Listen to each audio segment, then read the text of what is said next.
and good afternoon to those across the country, and welcome to today's National Soil Service Center webinar. My name is Sean McVeigh, National Training Coordinator for the Soil Science Division and host for today's webinar, Not All Organic Matter is Created Equal, Insights from Infrared Spectroscopy. This webinar is being recorded, and all participants join the webinar in listen-only mode. You receive the webinar audio through your device's speakers. There is no telephone dial-in. If you are having audio difficulties, please check the various ways your computer speakers may be muted or have their volume set low, including the speaker adjustments available in the Adobe Connect interface. You can maximize your webinar experience in Adobe Connect by shutting down VPN and any other programs that might compete for bandwidth. This includes email and Microsoft Outlook and instant messaging in Skype for Business. Please take a look at the webinar room layout. I have a chat pod where you can message me, a Q&A pod where you can enter a question for our presenter, and of course the featured presentation pod. You can enlarge the featured presentation pod on your screen by clicking the 4-arrow icon in the upper right corner of that pod. To submit a comment or question for me or our presenter, use the Q&A pod and type in your question. I'll handle technical difficulties the best I can while hosting the webinar and interact with our presenter to answer your questions during the verbal Q&A periods. I want to thank Sky Wills for being here to support our webinar and introduce our presenter. Sky, I'm going to turn the webinar over to you so you can introduce the topic and our presenter. So I would like to welcome Dr. Francisco Calderon from USDA ARS Research Station in Akron, Colorado. He's been working on infrared spectroscopy and organic matter and carbon fractions. And so we've asked him to come here and share some of what he knows with us, and he's talking to us at the center a little bit about ways we might collaborate on this technology in the future. So thank you very much for joining us today. Thank you, Sky. So thanks everybody for coming, and thanks everybody that's joining us via the webinar. So today I'm going to give a presentation of recent research activity in my laboratory. I'm going to start by doing a little bit of an introduction on soil spectroscopy, which might be a little bit fundamental for people that have already worked with soil spectra, but it would be good for people that are new to the subject to listen to this. Then I'm going to present a recent research paper that I published, and that's the main topic of this talk. And then if I have time, I'm going to present some ongoing research that's happening in my laboratory related to the subject of soil spectroscopy. All right, so when we talk about soil infrared spectroscopy, it really covers a variety of laboratory techniques and also spectral regions. The two main ones that you will find in the literature are the near-infrared and the mid-infrared. So in both instances, we're looking at absorbance bands that occur in the near-infrared. They occur from the visible region all the way to the mid-infrared, and then from the mid-infrared, you will have hundreds of data points, depending on your spectral resolution. And so what we're talking about is that for each analysis, you get back hundreds of data points. So it's a very data-intensive technique.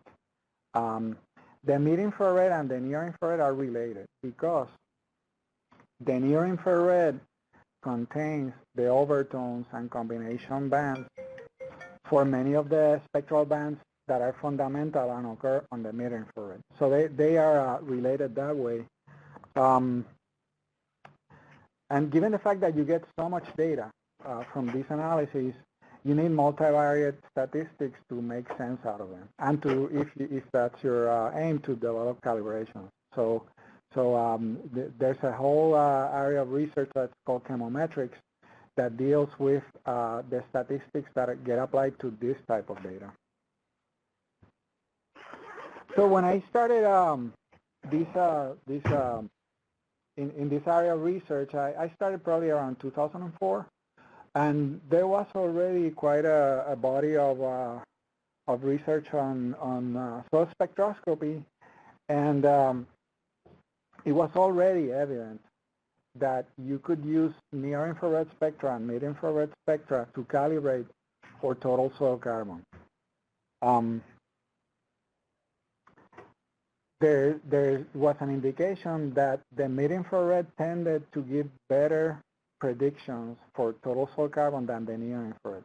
Now, that's not always the case. But since then, further research has underscored the fact that the mid-infrared seems to be a little bit better. Maybe that has to do with the fact that the mid-infrared contains sharper fundamental bands compared to the near-infrared. And the really interesting aspect of this whole soil spectroscopy is that you could go beyond trying to quantify total soil carbon and quantify other things, you know, like different pools of nitrogen, different pools of carbon, minerals, etc. So it was apparent to me even back then that this could be a very useful tool for a soil scientist, because with minimal effort, you can get information on a variety of soil properties that are important for not only soil productivity, but also for environmental quality, etc. So this is just a picture of the spectrometer that I started with and that I still use. The important thing to note from the picture is that it has a multi-sample plate that you can analyze dozens of samples at a time. The samples are dry soils that have been ground, so fairly minimal soil sample preparation.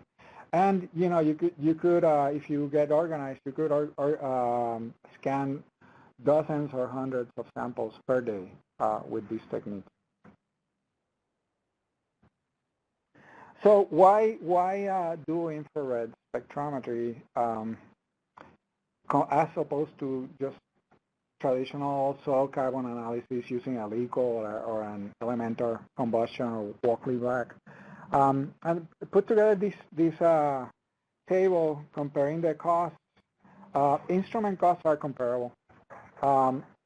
Then the cost per sample with the spectrometer are negligible because there's so little technician time that needs to be used to prepare the samples. Loading them is fairly straightforward.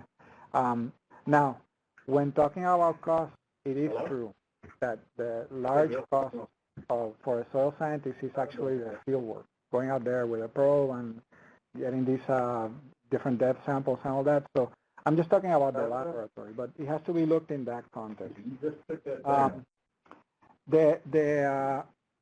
Another application that's possible, and it's just starting to be researched with the spectroscopy, is that you could do measurements in the field.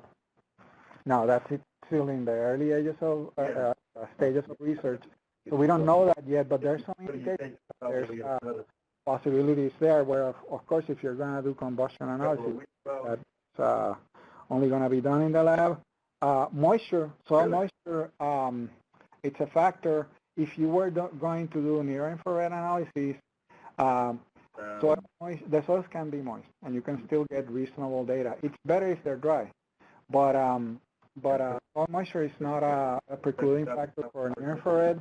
I say that for mid-infrared, it's unknown. The matter of fact is that we know that soil moisture deteriorates mid-infrared spectra, but there's a new line of research trying to determine you could subtract out the moisture balance from a soil spectrum and then use moist soils for analysis. Okay. All of these techniques can analyze organic and inorganic carbon fairly accurately, so that's good across the board. Near-infrared has an advantage over combustion and mid-infrared in that sample prep could be actually very minimal, and you can use moist on-ground soil. So now we switch gears and we talk about soils and soil organic matter, and even that right now it's an evolving field in terms of our understanding of soil organic matter. Soil organic matter is a highly complex substance. There are no gold standard conventional ways of analyzing soil organic matter. So soil scientists that are engaged in that kind of research use a variety of techniques from spectroscopic, from pyrolysis, from extractions, from incubations, etc., to garner information about soil organic matter. And even now, it's a controversial topic whether soil organic matter exists as humic acids or as simpler substances. But nevertheless, the nice thing about infrared spectroscopy is that you are looking directly at functional groups of organic matter that are exposed to the spectrometer, so you bypass extraction and incubation artifacts in your analysis. And then there's a variety of functional groups that you can conceivably detect in soil organic matter, such as aromatics, nitrogen-containing groups, aliphatic groups, carboxylic acid, carbonyls, etc. So in terms of the interpretation of the spectral data, you can garner a lot of information. Now, understand that as we know now, mid-infrared spectroscopy, when you do diffuse reflectance spectroscopy, it's not strictly quantitative in terms of individual spectral bands. Like how sharp or high a spectral band is not directly related to the concentration of the analyte. It's what we like to call semi-quantitative. Things increase, but not in a linear fashion. And that has to do with the diffuse reflectance technology, because you shine your infrared beam into your sample, and that infrared beam bounces inside the soil matrix and gets out and then gets picked up by the detector. So we don't know the path length of the infrared, and because of that reason, the Beer-Lambert law that determines the responsiveness of calibration does not apply strictly. Anyway, so right now I'm going to show you a few spectra of pure substances, of things that you should expect to find in soil. And this first spectrum is of clay. It's bentonite clay, and one of the interesting features of the clay is that it has this peak at around 3615, 3630 centimeters. That's pretty characteristic. And besides, of course, showing up in the pure clay spectrum, it does show on the spectra of clay soils, or soils that have some amount of clay in them. Then, of course, there's silica, which is sand, and you'll find that in most soils. And there's this feature in between 2000 and 1780 or thereabouts that looks like three little fingers pointing up. And oftentimes you will see that in soils, and that's a signal that comes from the sand particles. One interesting area from the spectral region from silica is this region that occurs around 1100. Note that this is 5% silica. It's been diluted on potassium bromide. Silica in soil gets exposed directly to the spectrometer, and you get something that's called specular reflection. So instead of absorbing infrared energy, the sample actually reflects it back to the spectrometer. So this band in many soils occurs as an inverted band, actually a peak pointing downwards.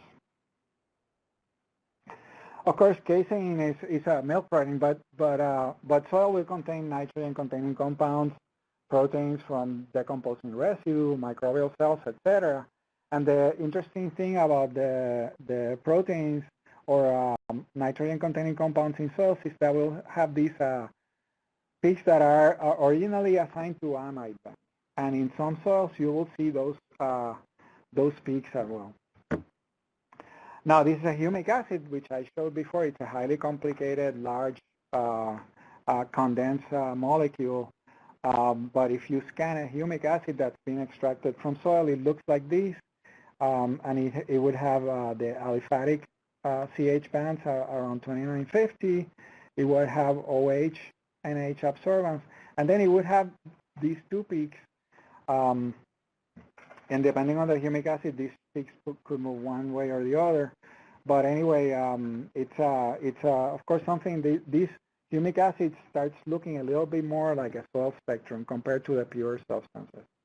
Starch, it's a carbohydrate. Starch often has been assigned this band around 1100. The problem with that band is that it occurs exactly where that silica band that I showed you before happens, so it gets confounded with that. Then calcium carbonate. Calcium carbonate, it's really important in calcareous soils. Out where I work at in eastern Colorado, we have calcareous soils. So soils oftentimes will have this signal around 2515, 2520 that looks a little bit, to me, it looks like a chair type band. And sometimes you would see that in soils. And especially if you dig down and dig up the caliche layer, which is rich in carbonate, you would definitely see a band like that. So that's also part of the soil spectrum. If you acidify soils, you get rid of those bands, so that confirms their carbonate origin. And then these slides, which is it's really messy, but I did that on purpose to illustrate a point. These are all the spectra that I just showed you, overlaid one on top of the other. And soils will be a combination of all these bands put together.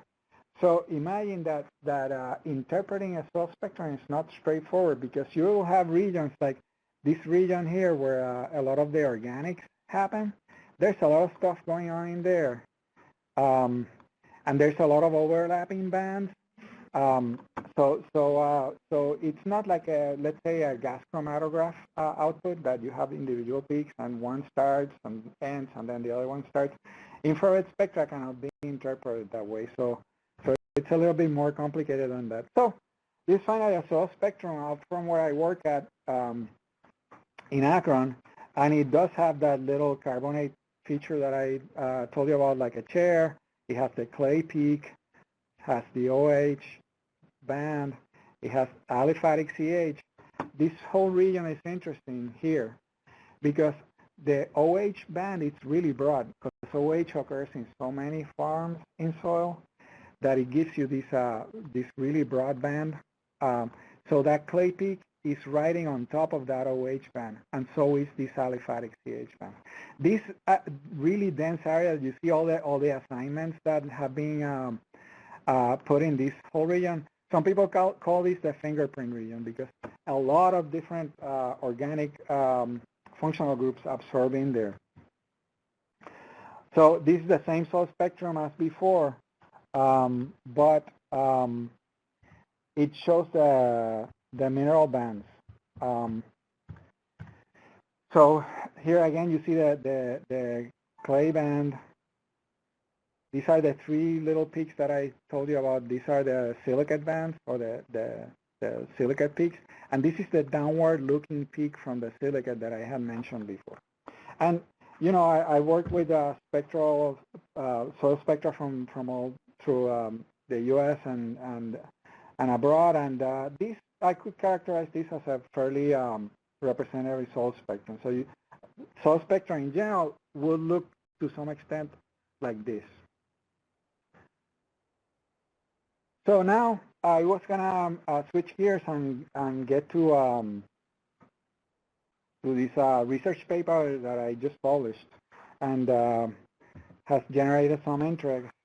And it's a collaboration that I did with Steve Coleman and a whole slew of other collaborators. But basically, Steve, he's a professor at Ohio State University, and he's a big proponent of this permanganate oxidizable carbon as a measure of the labile carbon in soils. And so what I mean about labile carbon is the carbon that is relatively easy for microbes to decompose, to get at and decompose. And that's important because this labile carbon determines some very important soil properties. For example, how much nitrogen the soil will give off upon, when you till it or when you start a new growth season, how much nitrogen are you going to get from the soil organic matter. And then also in a soil carbon sequestration context, the labile carbon is the one that's more prone to be converted to CO2 and lost from the soil when you till it or change management. So, some work indicates that this permanganate oxidizable carbon, I'm going to refer to it from now on as POXC, it's been related to other important soil properties like soil microbial biomass and particular organic matter. And these are important because these things change relatively quickly when you change soil management. Like, for example, when you turn ag soil into grass or vice versa, or when you till soil, or when you irrigate soils, these things change relatively quickly, even quicker than total soil carbon. So they are good indexes or good things to monitor changes in soil management and soil quality. The epoxy oftentimes increases with soil organic carbon, but not always. So it's something that's been found. So it's related to total soil organic carbon, but some soils, for some reason, the two behave differently. So the objectives of this study, there had been up to this point, and I'm talking about a couple years ago, several local studies trying to use infrared spectroscopy to predict these POXC or labile carbon. Some of them were very local. Some of them used soil fractions instead of whole soils. So I thought that it would be useful to develop an infrared calibration to predict POXC with a wide range of soils. So I also thought that it would be interesting to see how the near-infrared data compared to the near-infrared data to predict this POXC, and then go beyond that. One area of soil spectroscopy that hasn't been well explored yet is the use of spectral regions. I already mentioned that a soil infrared spectrum usually consists of hundreds or thousands of data points. But the question then becomes, do you really need all that data to predict a soil property? Can you select a subset of that and then predict it equally? And then the advantage of that is that instead of having this model that is enormous and uses all this data, have a more parsimonious model. So that was also one of the questions that I wanted to answer.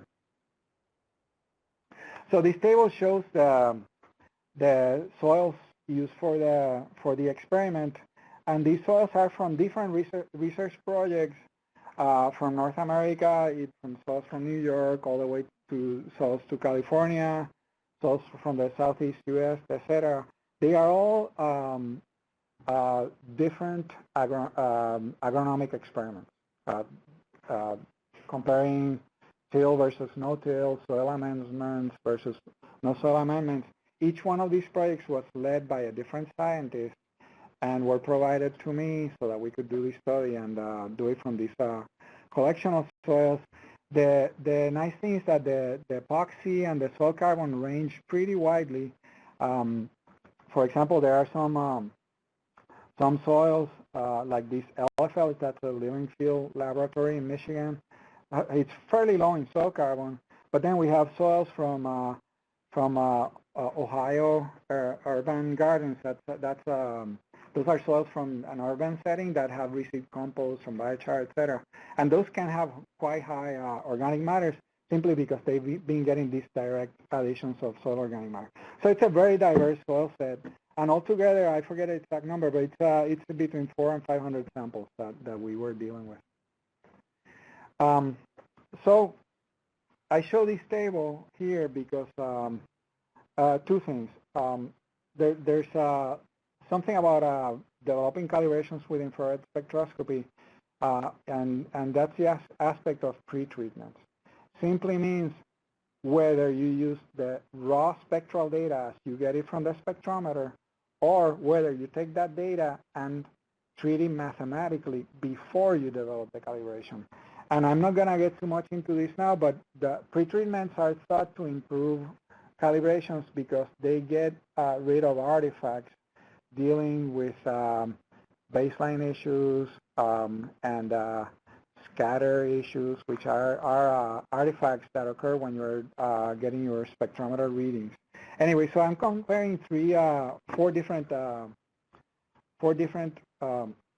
mathematical pretreatments. Mean centering, that's kind of the more basic one. It just basically you do an average of the spectra, and then you fit your data to that average, and that's kind of a minimal pretreatment.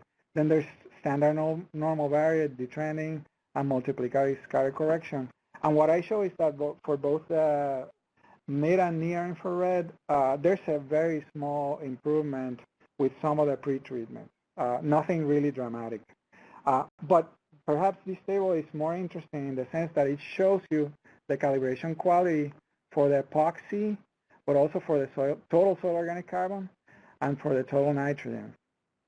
And what it does show is that for some reason, for this sample set, the calibrations for POXC were much better than those for soil organic carbon and soil total nitrogen. If you look at the R-scored values, and that's true for the mid-infrared and the near-infrared. And to me, that's a bit of a phenomenon because some people argue that when you get a good calibration for a soil property that's related to soil carbon, like POXC, what you are actually doing is you're calibrating for soil carbon, but then you're getting a good calibration for the other analytes by proxy. But in this case, that's not true, obviously, because we're actually getting a better calibration for epoxy than soil organic carbon. So it's kind of hard to explain, but that's what we got. And this probably is the more important graph that I wanted to show you today, because it shows the relationship between the epoxy and the soil organic carbon. The different soils in the project are the different projects in the sample set are color-coded differently. And then there's this, the Ohio urban gardens, it's color-coded in pink. And remember that's the one that I showed you before that has really high carbon. These are urban soils that people do like little gardens in different places inside the urban environment, and they get varying additions of compost and biochar even. So what's happening is that these soils, in a sense, are anomalous because their organic matter, some of it, or a good portion of it, it's basically amendments. So it's not really soil organic matter. Maybe what you're seeing there is biochar. Maybe you're seeing the compost, etc. But anyways, these soils didn't fit the best fit line very well. And another very interesting aspect of this graph is that the best fit curve is not linear. It's kind of like a hyperbole, and it has a maximum. You can see that there's a very distinct cutoff point around 1,400 milligrams per kilogram of epoxy, and that is an issue with the epoxy analysis, that it can give you artifacts because how the epoxy is carried out, and I am oversimplifying here, is that you expose your soil, a given amount of soil, to permanganate, and then the permanganate oxidizes some of the organic matter, and then you, by subtraction, you get at the permanganate oxidizable organic matter. What happens is that in some soils, they have so much epoxy that the permanganate gets consumed before it gets out all the labile carbon. So then you get that artifact. So that's something to keep in mind, that there's some problems with the epoxy analysis that we need to take into account when we interpret the data. Anyway, so in terms of, I just showed you the variation in the analytes, the epoxy and the soil organic carbon. Now I'm going to show you the variation in the spectral data. And for that, we use principal component analysis, and that's why I show in the top graph. Again, all the different sites are color-coded differently, and it shows that there's quite a bit of spectral variation. There are some outliers. This is a Hartling T ellipse, so anything that falls outside that should be considered a spectral outlier, meaning a spectrum that doesn't belong with the rest of the spectra because it has some different soil properties. And, you know, some people would argue that then what you do is you exclude those spectra from your calibration because they don't belong there. But I chose to include them, accepting the fact that they are different, and then going ahead and trying to perform a calibration because, in a practical sense, that's what people would do out there. You know, if you are in a production lab and you get a sample, you know, you just analyze it and run it through the model. So I wanted to see how good we could do even with outliers in the model. These are the loadings for the PCA, the principal component analysis above. And if you don't know how to interpret those, basically those are the spectral bands that account for the separation among the samples in the PCA above. And I'm just going to say that a lot of the differences between the sites have to do with textural related spectral bands, sands, clays, etc. You see the clay peak here, and you see the sand bands here, and maybe some organic. But what it's saying is that these samples are really different from each other because of the textural properties. Another thing that's interesting is that remember how I showed in the previous slide that these OUG, the pink coated samples are different from the rest in terms of the epoxy to soil organic carbon ratio. Well, they so happen to be well within the outlier ellipse, so they are not spectral outliers, even though they have an anomalous soil organic carbon to POXC relationship. So there are two things you need to consider here. There are spectral outliers and there are analyte outliers, and they are not the same always. So these are the spectra, and I'm not going to go into detail about them, but these are the different sites. You know, to me, they all look very similar. That's why it's nice to do that principal component analysis that I will show you. But note that this is the soil from Watkinsville, Georgia, and look at the clay region, how different it is from the rest of the soil, and that makes sense because it's a southeastern soil, so the clays are more weathered, so different type of clays, probably different clays, 2-to-1 versus 1-to-1 clay lattices, etc. And I also show the near-infrared spectra. That's the leftmost panel. Just interesting for you, those of you that haven't compared mid-infrared to near-infrared, how much more interesting the mid-infrared is relative to the near-infrared in terms of the diversity of peaks and valleys and bands and features, etc.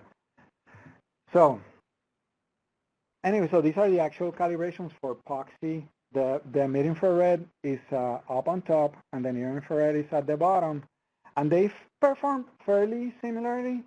I divided the set, the calibration, and the validation set, meaning that I used a subset of the sample to develop the calibration model, and the separate set of subset of the sample to test the model. So that's in my view, that's one good way to test a model. So those are the different colors that you see. The calibration and validation samples are different colors here. What we're seeing is that the mid-IR achieved our scores of up to 0.81, which is not spectacular, but it's probably usable. The near-infrared had a little bit higher calibration R scores, but then lower validation R scores. So not clearly better one than the other. Anyway, as I showed you before, total soil organic carbon and total nitrogen didn't calibrate as well as POXC. So one of the things that needs to be taken into account is that's something that's being found. There's a group in Australia that's very active in this whole issue of local calibrations.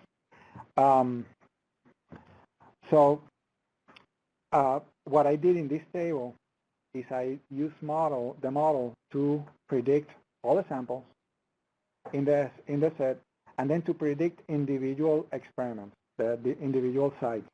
And what happens is, as you would expect, Some sites are predicted really well. This is the root mean square errors. So this is in the same units as the epoxy. So lower values are better. And some are predicted pretty bad, like this OUG site, the site that I mentioned that it's urban and has all these organic amendments. So you get a global calibration performance, but that doesn't mean that individual sites are going to be predicted equally. So another aspect of this study, and I think these are the last few slides that I'm going to present, is whether we use the whole spectrum. In the case of the mid-infrared, it's about 1,800 data points. And in case of the near-infrared, it's upwards to 3,000 data points. So the question then becomes, do you need those 1,800 data points to build a good calibration or not? So one of the things that I wanted to do is inform a model with a reduced spectral region with the bands that are more useful to predict the labile carbon. So the first thing I did was do a straight correlation analysis between the POXC and the spectral bands. So these lines are basically correlation coefficient factors for POXC and total carbon and total nitrogen. And what it shows is that this region from between about 3,000 to 2,200 tends to be positively correlated to POXC. Interesting that this region, which is the silicates, the sands, tend to be negatively correlated to POXC. So I used that criterion to inform my model. So then what I did afterwards is I developed a calibration model only using this spectral region here from 3,000 to 2,200. So reducing the amount of spectral data. And this is the result. This is the result of the calibration. And what I saw was a slight deterioration of the calibration performance. Remember that I got upwards to 0.8 R-scored. And in this case, I was getting about between 0.7 and 0.8. So slight deterioration. Then I think that the model runs faster. You don't need as much computing power. That might be an afterthought right now in the era of fast computers. But if you ever are crazy enough to do a calibration with many thousands of samples, then this might make a difference in how long and how efficient your model runs if you could just use a particular region of the spectrum.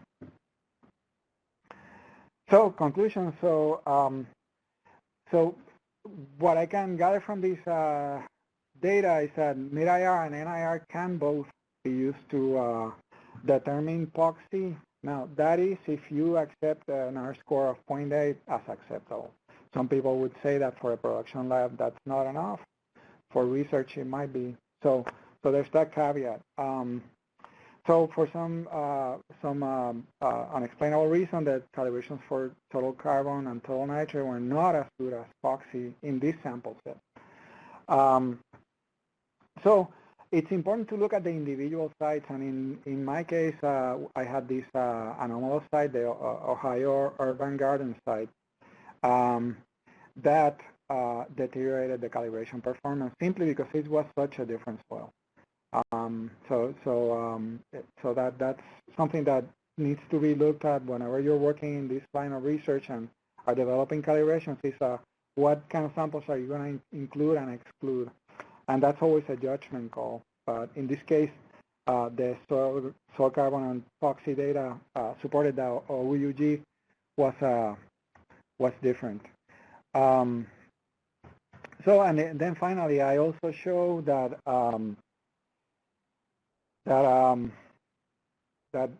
it's feasible to, instead of using the whole spectral region, to parse it down to a very specific spectral region that's better informed, to then build the calibration models for that. And I think I'm about at 40 minutes now, so I'm gonna close it for questions. All right, we'll give people online a chance to enter their questions. And are there any questions from people here in the room with me? Yes. Have you tried to compare it with more reliable methods, chromic acid method? Haven't tried to compare it to a chromic acid method, and that's a good question in the sense that there are several ways to measure labile carbon, not just POXC. Some people would use incubations and curve fitting. Some people would do fractionations, etc.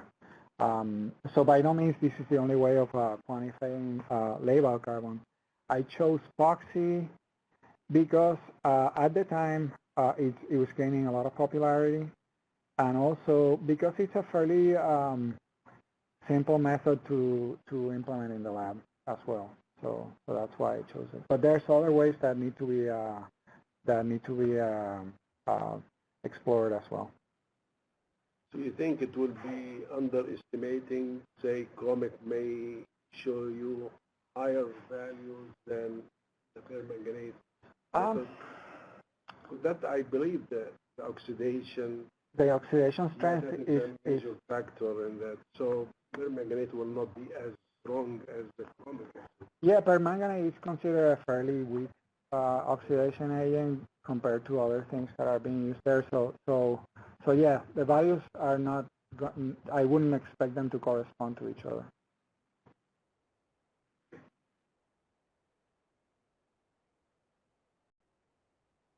Any other questions? Yeah, I may have. For the preparation, you grind, right? So do you use sieving so you could, I mean, if it is finer or it is coarser, that would affect your values? Oh yeah. Well, for both the Epoxy and for the spectroscopy, the grind matters because, for example, some recent studies have shown that depending on how finely you grind the soils, you're going to get better or worse calibration performances.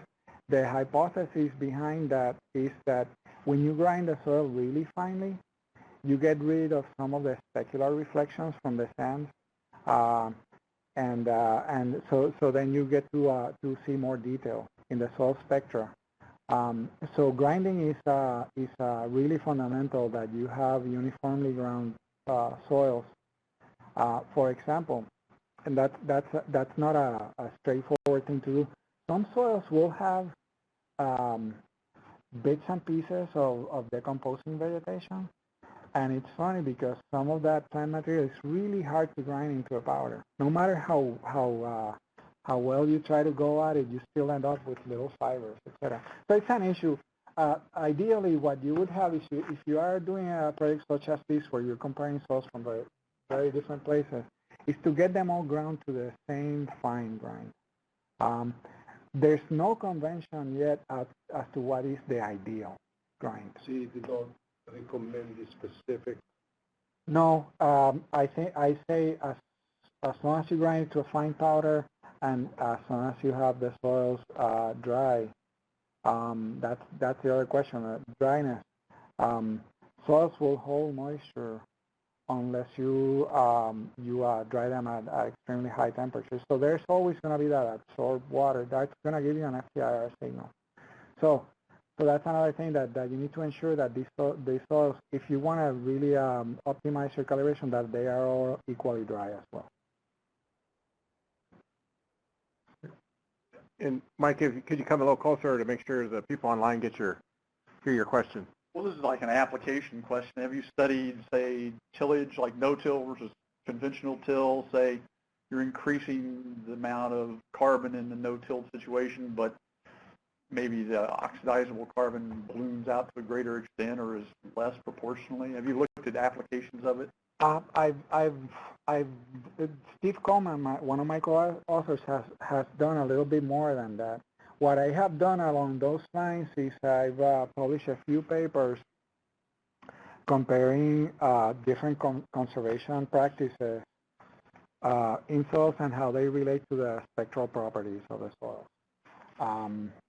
But if you want to look at Steve Coleman, who's professor at Ohio State, he has a track of publications on Labile Carbon in different contexts, for sure. We have some online questions, Yeah. and I think someone's looking to be able to compare the accuracy of your model versus what other models being used out there. So what are the R-squared values for the current methods being used? So for my publication on POXC, I think they range from 0.7 to the low 0.8. And of course, you know, when I started on this whole infrared calibration line of research, I eventually came to the conclusion that if you have the right set of soils, you can calibrate for anything, you know. So the thing is, it's hard to say, well, so and so got better R scores than I did. It's a function of the collection of soils that you're using for the calibration and for the validation. Also, it's important to look at the residuals, the root mean squared error. It's another parameter of soil quality that's important to look at besides the R score. I'd say mine were decent. It's a judgment call. I think 0.8 is about good enough. But in some contexts, our scores weaker than that might be good enough, or vice versa. So it's hard to compare.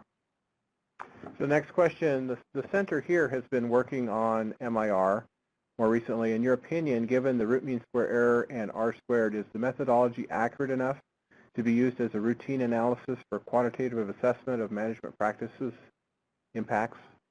Well, and this is my point of view. I think these are scores that I obtain in my work are probably good for research. They indicate a good potential for this technique to be predictive, but I don't think any production lab would ever accept an R score of 0.8 as something to go by with production analysis. Usually the requirements are much more stringent.